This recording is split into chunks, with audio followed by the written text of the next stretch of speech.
ঘরের দেখছি না হইলে পরিষ্কার করে লাহি এলাকা ভিডিও আর আফাক করালাই দেখছি। আসসালামু আলাইকুম। আপনারা কেন আছেন? প্রথমে ৫০০ সাবান দিই বালা করে তারের জালের ভিতর লাগাই, তারপরে ভিতরে বালা করে ঘষি মাজি একদম চকচক করে ফেলাবেন, একটু বর্দি মাজিবেন, ভিতরে কমপ্লিট মাজা হয়ে গেলে গই তারপরে উদ্দি করে মাজিবেন।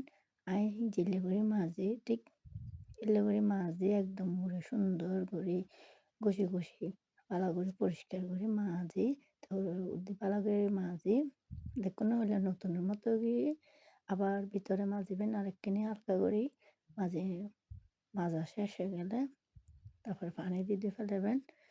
পানি দিয়ে পরিষ্কার করে দিলে দেবেন দে একদম জাদুর মতো করে সুন্দর হয়ে গই দেখতে লাগুন না। আর দেখছি এবার কেউ হবো না, এবার বহুত পুরানা দেখছি, এবার একদম নতুন দেখছি মতো লিয়ে এগুলো করে ওনারা ট্রাই করবেন। আসসালামু আলাইকুম।